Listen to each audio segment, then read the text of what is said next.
Now, even though I've known about it my entire life, there's much that I do not know. Now, our aim here today is for me to give you the little bit that I do know with the anticipation that maybe you can tell us more. And now, to make sure we're all on the same page, the dictionary definition of valley is a low area between hills or mountains, often with a river running through it. Now, that's a simple definition. But defining Yadkin Valley and Happy Valley is a little more complicated. First, let's talk some geography. A blurb found on the internet states, located in western North Carolina, the Yadkin Valley commences at the foot of the Blue Ridge and sprawls eastward into the Piedmont. Here you'll discover a thriving, vibrant region, proud of its history and heritage, and welcoming you to partake of its bounty. Now, since the dictionary makes reference to a river, let's begin with the Yadkin River. Now, it's common knowledge that the origin of the river is the spring at the Green Park Inn in Blowing Rock. And the name Yadkin was found as early as 1674 in a letter that was written by Abraham Wood, in which he makes reference to an Indian village called Yadkin, Y-A-T-T-K-E-N, town, Yadkin. The word Yadkin is an Indian word that means land of big trees. Now, there's a sign when one turns off Highway 321 north onto Highway 268 east that reads, entering the Yadkin Pee River Basin. Now, the Yadkin touches at least 12 western counties in North Carolina before it goes into South Carolina near Sherall. When it crosses into South Carolina, the name changes to the Pee, which empties into the Atlantic Ocean near Georgetown. And the entire valley, at least until the name change, can be called the Yadkin Valley. Now, I will attempt to confine the greater part of my remarks to the Caldwell County area. Now, I feel certain that everyone here would probably say that the Happy Valley begins where one turns off 321 onto Highway 268 at Cheeks Crossroads. And after a short stretch, Highway 268 turns right and as the local people say, it goes down the river. Before we go in that direction, we're going to take a little short side trip on the Yadkin River Road, which continues on past Happy Valley School through the village of Patterson and re-enters Highway 321 North, which is also known as the Blowing Rock Road.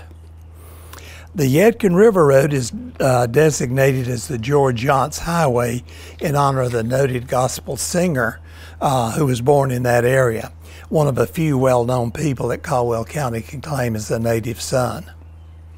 Now, Patterson began as a mill village prior to 1850. In addition to the mill, there was family housing and one or more boarding houses. Some mill houses give way to developers in the 1950s, and some are still standing, but they may have been built at a later period. And Patterson was incorporated as a town in 1905, but has long since become inactive as a municipality. It can be identified by the Patterson Fire Department and the Patterson Post Office.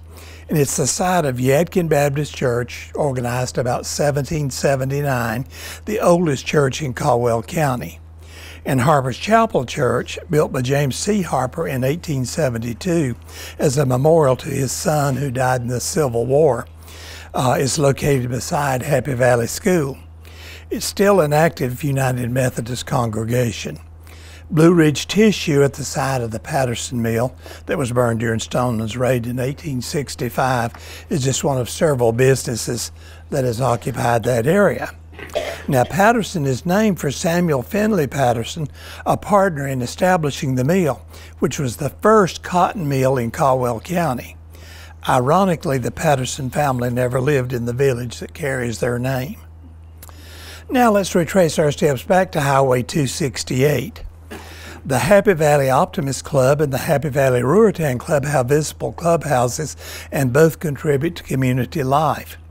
Happy Valley School, Happy Valley Medical Center, Happy Valley Filling Station, which is a restaurant, and the Happy Valley Christian Church, no longer an active congregation, but still displaying a sign, propagate the Happy Valley name.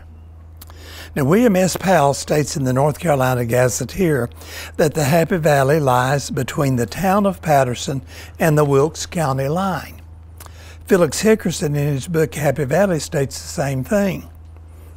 However, the area where we are today is identified by many of us as Yadkin Valley. Now, the Yadkin Valley Post Office, which was originally located at the Patterson home, but later moved across the river, would be that reason probably. The Yadkin Valley Community Park just up the road here, and the Yadkin Valley Fire Department down the road a little ways, both enforce the community's identity. And this brings us to the question to which you were promised an answer. What is the difference between the Happy Valley and the Yadkin Valley? The answer is, I don't know. I have told you what both Powell and Hickerson have said, and I do not take issue with either one of them. Someone has suggested that historically and geographically the area is Yadkin Valley, but aesthetically it is Let me make that statement again before I'm stammering all over this morning. Someone has suggested that historically and geographically the area is Yadkin Valley, but aesthetically it is Happy Valley. And this is the best description I've heard, and it's one that I plan to use in the future. Now, to add to the confusion, try explaining to someone why the former Patterson School, which is private, is in Yadkin Valley, and why Happy Valley School, a public school, is at Patterson. Now, beginning at the point where we re-entered Highway 268 to head down the river, after our trip to Patterson, one passes through several places of interest. At that turning point, sometime in the 1920s, an attempt was made to create the Happy Valley Estates project. The project was not successful, probably due in part to the stock market crash of 1929. A short way on down is the fountain, sometimes called Walnut Fountain, which was built in 1807, the home of William Davenport, a son-in-law of William Lenore.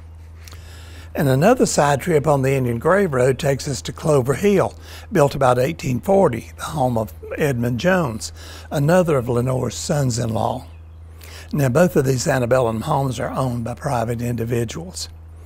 Back on 268, we passed the Chapel of Rest, which was a community Episcopal church, and was also the chapel for Patterson School for many years. And the current structure, built in 1917, has been restored and is open daily for visitors or for meditation. Services and concerts are held there a few times a year, and it's also available for other events.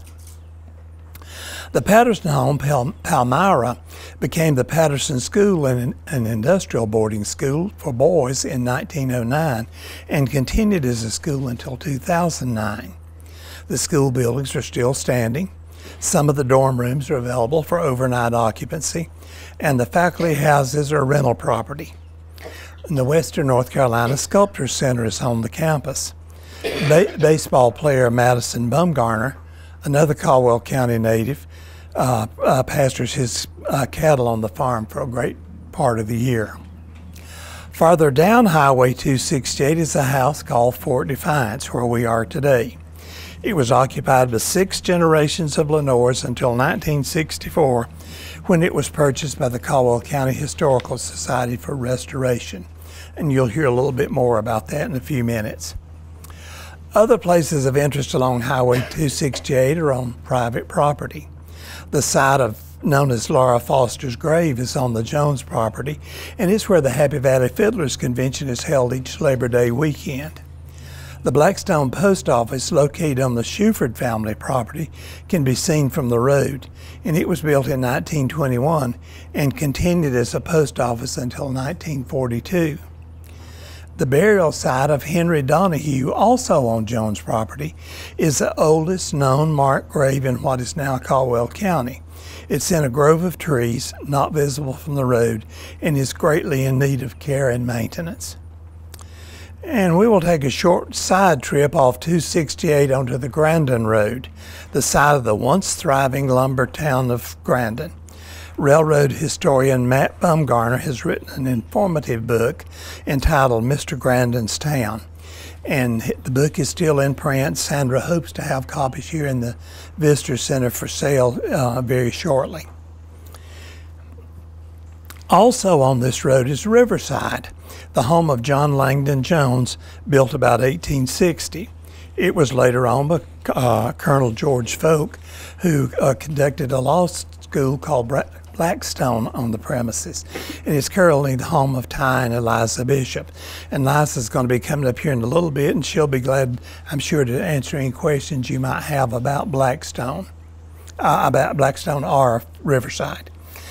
Across from Riverside is Mariah's Chapel Church, a community Methodist church from 1875 to 2011. The church is named for Mariah Ernest, who was instrumental in the founding of the church. The building is on the National Register of Historical Places, and occasional services, concerts, and other events are held there. Now, for the most part, except for the village of Ferguson, which is in Wilkes County, the trip is through rural farm country all the way to the town of Wilkesboro. Ferguson is the site of the Whippoorwill Village. It's also known as the Tom Dooley Museum, and many of the happenings connected with the Tom Dooley legend took place in that area. A little closer to Wilkesboro is Kerscott Dam. The Yadkin Valley Heritage Corridor promotes Yadkin Valley River adventures for those who enjoy such things as fishing or canoeing, hiking, picnicking, not just at Kerscott, but all along the Yadkin River. There are brochures in the Visitor Center about that if that is your interest. Now, nearer to Wilkesboro is the site of Fort Hamby, about which stories have arisen, but almost nothing official is known. Now, that's enough of the travelogue. I'm sure we can all understand that Yadkin Valley is called Yadkin Valley because of the river. But why is Happy Valley called Yadkin Valley? I have an answer for you. The answer is, I don't know. However, I'm going to toss out a few ideas for your consideration. First, several members of the Lenore family make reference to my Happy Valley in letters to relatives and friends, but often it's a description instead of a name. Second, Nancy Alexander states in Here Will I Dwell that the name was given by Judge Ruffin, a friend of William Davenport, while he was passing through the area. Third, some unknown person has said that the term was used because the residents drank so much bootleg liquor they were always happy.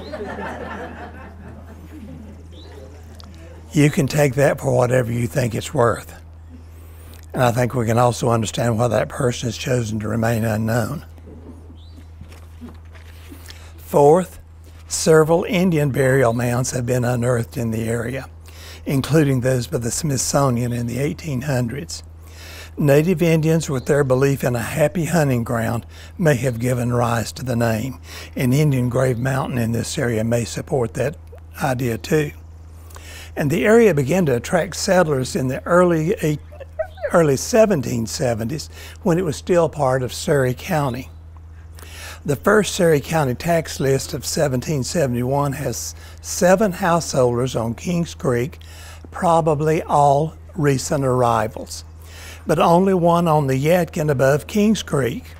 This settler, William Guest, who came in the late 1760s, lived just below Fort Defiance.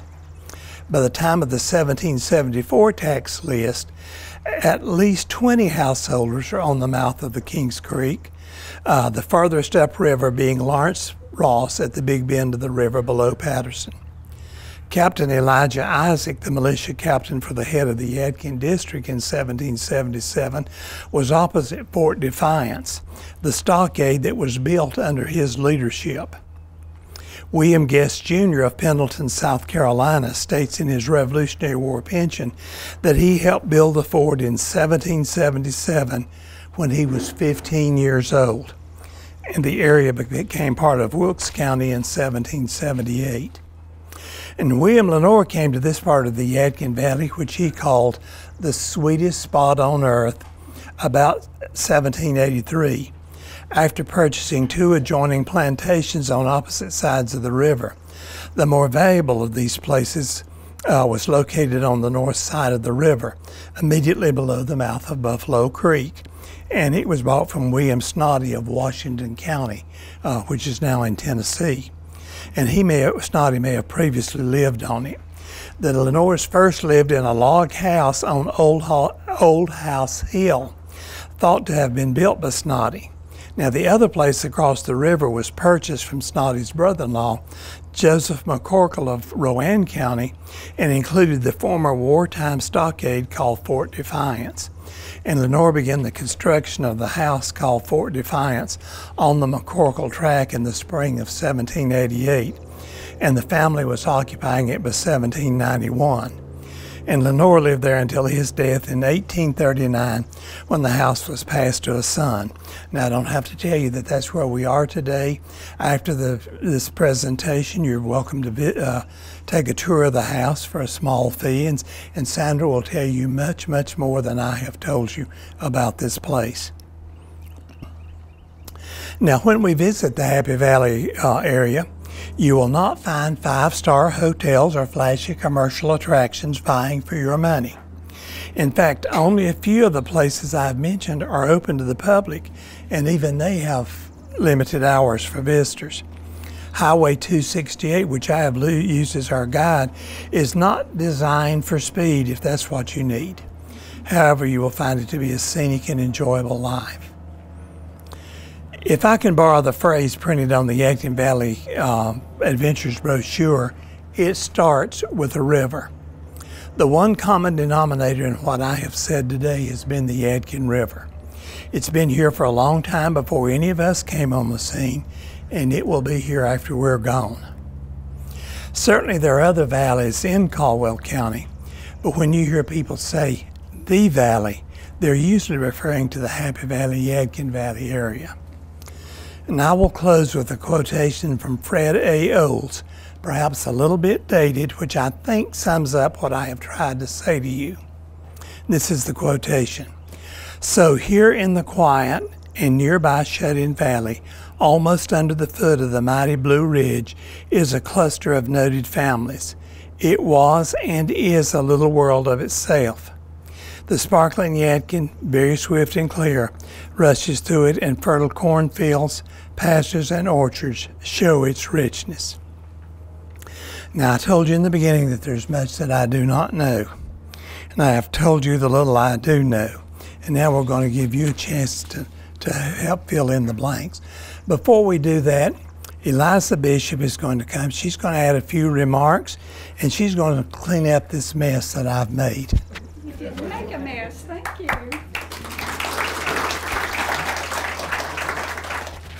Okay, John has opened a lot of doors and if you care to do so, you can pursue your own research. But I'm going to give you a caution about doing this research.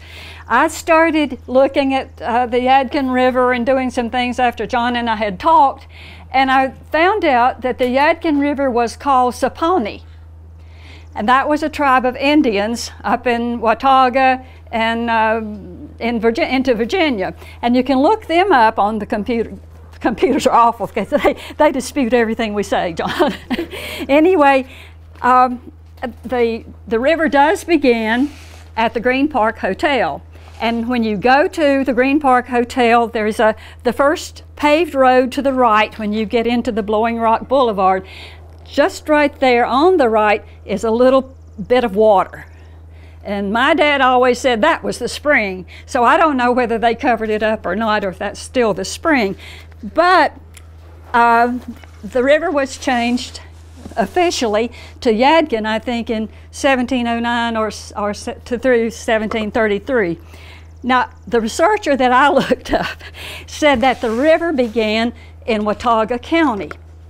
Who can tell me why it could not have begun in Watauga County? There was no Watauga. What? There wasn't a Watauga County. Well, there wasn't a Watauga. Yeah, Watauga was, no, that's not it. Okay. That's a good answer, though. The Continental Divide? Yeah, yes. The Eastern Continental Divide goes through the Green Park Hotel, And if you have a drink on, on the Watauga side and you have to go to the bathroom, that water goes to the Gulf of Mexico. The water on this side goes to the Atlantic. So this person who had numerous accolades for her research was wrong. She was wrong. Now, the road that you came down and the road John's talked about, 268, was not here. There was not a road on this, well, good God, on this side of the river. I have an 1861 map of Rufus T. Lenore and Sarah Lenore's lands here at Fort Defiance. And if you can see this, you can come back and look at it again sometime. The orange line, that's the road, and it was on the other side of the river, close to the river, but on the other side. Let's see. Well, the early roads followed Indians, the Indian trails and the buffalo trails, and they did that all the way down the valley. Okay, the farm next to Fort Defiance was owned by Mr. Howard, and it was referred to as Cool Springs. Now, I'm mentioning Cool Springs because Cool Springs had a farm road that came through to Fort Defiance, but they also had what was called a stock law gate.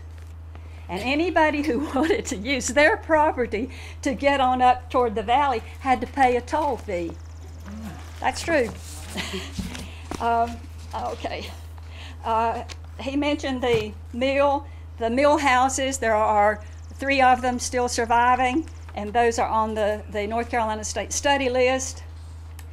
And it's interesting that the Baptist created some of the first meeting houses. All the plantation owners did not build a church. They had, some of them maybe meeting houses, but they were mostly Episcopalians. And they went, of course, to when St. James was built, they went that way. And so the 3 churches that were built from 1872 to 1878. Is that right? Anyway, those two were Methodist. But you know, the Methodists got around the Episcopalians by calling it Methodist Episcopal. So Mariah's Chapel was both Episcopal and Methodist. I'm the lone Episcopalian from Mariah's Chapel. The Episcopal Church decided we weren't worth it, so in 1971 they quit sending us a lay reader who was Charlie Dobbin. Mr. Hugh Dobbin was our minister. He was the headmaster at the Patterson School, and his students would bring him down to Mariah's Chapel for services, and he was boring. He was awful. I told him, when he was teaching me the catechism, I told my mother, I said, "Can't I just be an Advent Christian?" But she didn't agree with that. Let's see, John, what else? Oh, John mentioned the mill at Patterson. Did you realize that the mill at Patterson provided both the Union and the Confederacy with supplies? They did, and they were not supposed to have been burned because of that. But anyway, they went ahead and burned the place. Now, he mentioned this estates, the Happy Valley Lake Estates. Well, around 1944, the Army Corps of Engineers decided that they were going to dam up the Yadkin River. This would have been underwater all the way to Happy Valley. So that porch out there would have been used at some point. But a group, you see all the rebellion going on today. You talk about rebellion. These Happy Valley people got together. They met at Happy Valley School. Mr. Weesey, who was headmaster of the Patterson School, became the president. Mr. Tom Ferguson, outspoken from Ferguson, Mr. Tom Ferguson was the vice chairman. John Frazier, my father, was the secretary and treasurer. And I've got. What year was that? Beg your pardon? What year was that? 1944. They worked on this. Mr. Dalton was their advocate in the Congress. He came to the valley. They met at Riverside. He spoke off the porch, and the yard was full of people, just full of people who were rebelling against this Army Corps of Engineers. And Mr. Dalton told them, get a bus, and you guys come to Congress. And I know there's nobody in here, and I guess as old as I am and John. But you remember those old school buses, how awful they were to ride in? That's what they got. And they picked up people in the valley, and they went to Washington. And they got to sit in Congress while they were debating whether they were going to approve this amount of money for the Army Corps of Engineers to cover up the valley. It was, and they defeated it. These people defeated that, and that was hard to do because you know what happened in the TVA. Well, anyway, it was not until 1956 that it actually was taken off the books. And I have a letter in this pack of stuff, if anybody wants to go through it. It's also got who all paid money to defeat this thing. And they paid, like, some people gave a quarter. That's all the money they had. But this was their home. And so it got defeated. There's also, if you want to look at it, the treasurer's report. You may have an ancestor there somewhere. Let's see, John, I think I'm about through preaching. Kerscott Dam was built. Wilkes County was really, really hard for building a dam. Mr. Tom Ferguson did stop it as far as his place, you know, the Whippoorwill Academy. He stopped it from getting up to there unless we have a big flood and they close the gates at Kerscott. Then it comes into Caldwell County, at least to Kings Creek, and where Kings Creek comes into the Yadkin. Kerscott was completed in 1962. Now, he mentioned Henry Donahue. That's on your place, Tony.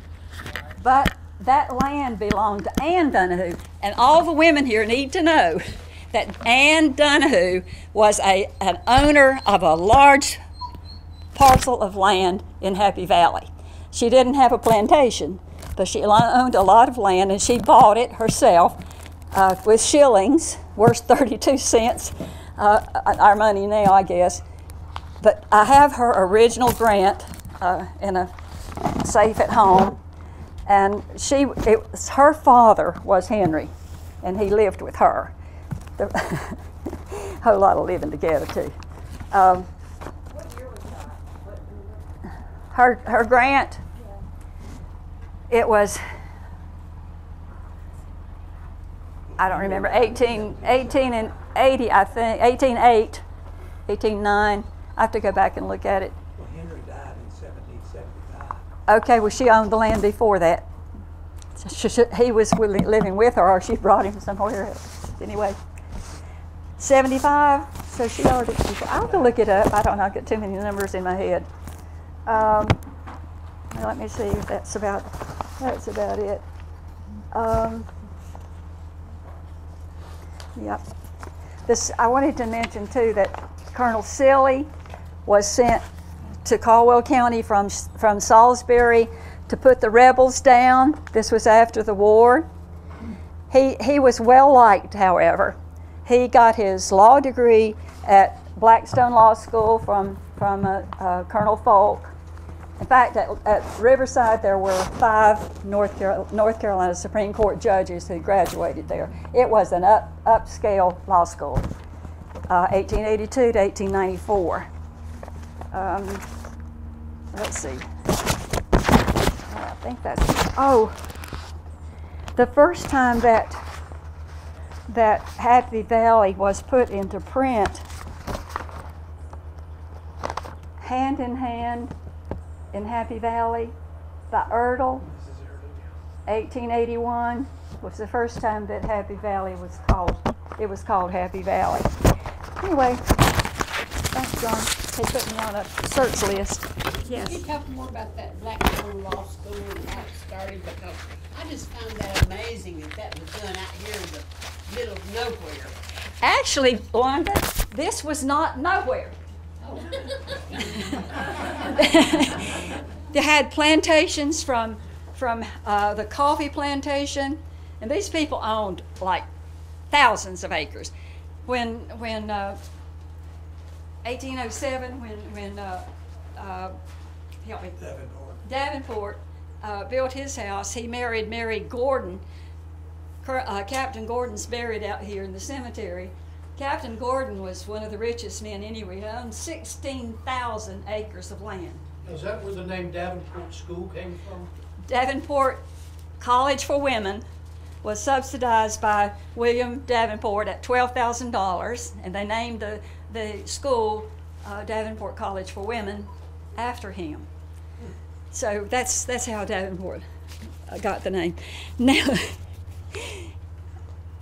you see what? Fortunately, at my house, I have inherited everybody's stuff. And if you have stuff you don't want, I'll take it. But John, I'm so sorry. This says the Patterson School in the Happy Valley. And you see how old it is. It's very old. And it has a rear view on the back of Palmyra and now the school. Yeah, when did it start and how? He, Colonel George N. Folk had a law school first in Watauga County in Boone. There was a Judge Love, I think, up there that went to school to him. Then he came to Lenore, and he lived at Cherry Hill, I think is the name of the house there. And when Riverside came up for sale, he bought Riverside, 1882, and brought his law school to Riverside. He built houses, little houses around the driveway where the students lived. When he opened, he had 12 students. University of North Carolina had 22. To tell you anything? Davenport had Folk had 4 cases going on in in Statesville at one time. Brilliant man, very brilliant, and that's how it got started, Wanda. And there was something at Frank Shuford's house. I know there's that old post office, but was any of this law school on his property too? Or No. And I know it's right close to your house. This is funny. To me, it's funny. Everybody named their homes, but it was sort of like a map. If you were going to Cedar Hills or you were going to one of the other places, it was sort of, people knew where that was, and they could get you there. When Shuford's redid the house, I was asked, "What are you going to name your new house?" My daughter's back there. We're going to name her house. It was the coldest place in the world, and I'm really ugly. I told her it was going to be C.A. Hill. You know what that stands for? Cold Hill. Yeah, Cold Hill. Anyway, that's why Mrs. Shuford decided to call her place Blackstone, because they had the post office there. Now, Sealy Post Office was first on German Hill, and it was terminated, and Blackstone Post Office was moved to Harrington's house. Harrington had a store, which is just shortly past the Grandin Road on the left. He ran the post office there, and it was discontinued and then continued again in 1920. Was that right, John? And Was there also a post office within Patterson School? Yeah, Ledgerwood Post Office. Yeah. It was primarily schools. Yeah, I think it was school, but yeah, and just up the river, there's a house, first house, old house on the Steeltown Road. There was a post office there. The Sullivan House, yeah. Yeah, that was Yadkin Valley. Now, was Clover Hill at one time a plantation? Yeah, Clover Hill was a large plantation, and I'm going to talk about that later. If you come back later in August, I'm going to cover all of these plantations all the way down to the Dula Hill by William Dula.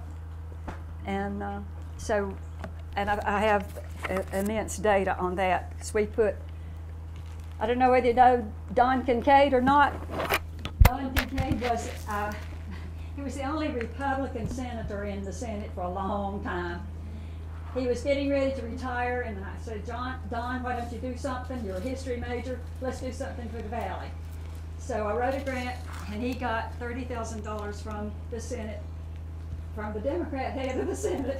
I thought that was pretty cool, too, for us to do a study of the Valley, and I hired 2 writers, and we put 9 places on the National Register. There were already 3 on the National Register, so you have 12 places in the Valley. Like John said, not all of them are open for visitors, but you can drive by. Yes, ma'am. So you, excuse me, mentioned William Dula, who is my ancestor, that I didn't know about until my relative Tony Jones gave me more history than I could comprehend in my little brain. But genealogy. So he and his wife Theodosia are buried at the Dula Horton Cemetery, Right. there at County Line Estates. And so is there, Tony may know this, I don't know, is there any house or any property that is still recognizable as the residence of William and Theodosia? No, it burned and Mr.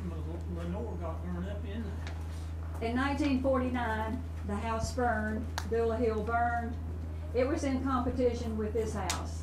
It was the next oldest house, 1792, something like 93, and it was huge. If you go to Hickerson's Happy Valley, you'll find a picture of it. So it's one of the few pictures I think that anywhere around. Now you have, John just opened too many doors for me. William Dula had a son, W.B., who was Beasley, and his nickname was Buck. Mm-hmm. And he, that's my ancestor. And yeah. Who's that? And mine. Look at you. Well, he deeded hundreds of acres to all of his kinfolk. So the Winklers back here are kin to the Dulas. Almost everybody, if you were reared in the valley, you're kin. The thing that I want you to find out, and Tony, is William Dula has 2 initials, William S. and William C. And I don't know what William S. is recorded in one of the studies a woman did of the DARs, but it's also recorded with another one with William C. So I'd like to know about that. Tony, do you know that? I thought it was William C. But I get all my information from you. You find both of them, but the DARs usually are right. So I don't know. Knowledgeable on that particular issue. Shall we go? Because they were terrible to use initials or just one name. Or a nickname. Yeah, and signing papers for years. If I may say this is right funny. But the McGee factor was Bluford McGee, and he was on Beaver Creek. Well, my ancestor traces back to that on my mother's side, on the Ferguson side. And I was named after my great-grandfather, William B. Ferguson. And forever, I didn't know what that B stood for. And luckily, she used the William in my name, and I didn't get stuck with Bluford. I was terrified when I saw that. I said, oh my gosh, what a life that would have been in school for people to be calling me Bluford. Beasley, and there was a Thomas Beasley also, Thomas Beasley Dula. You ran across that one. Well, and it's highly suspected that William actually was not literate, that he could not read and write, but that Theodosia was the one who had the reading and writing in the family. he was quite wealthy, but you know what? Lenore had a license to make liquor. I don't know whether William Dooley had a license or not, but I know a lot of Dooleys that didn't. They still don't. They still don't. Well, if you think you may be related to William Dooley, and that's what, my fifth power grandfather, talk to Tony, because I didn't even know, I mean, through my grandmother, I knew that I was related to this area. But one night at the Fiddlers Convention, Tony came over to the campfire and said, "Do you know who you are?" I thought I did, but as it turned out, I did not know who I was. But Tony proceeded to tell me who I was and take me around historic places in the valley. And what brought that about, is, of course, he's deceased now, was Zealot Walsh that lived on Beaver Creek, who was a great historian, and my mother's first cousin. And I'm related to Zealotes through my grandmother, but to William Dooley through my grandfather. So I don't know if my family tree forks or not, but that might be something for you and Tony to tackle. That's exactly right. And I was trying to find it, but I got it in another notebook. All the people that you might know who are related to the Dooleys. Everybody but Jenny Deal and me. And Bob and Jenny went to high school together, so they're from Rowan County. Anyway,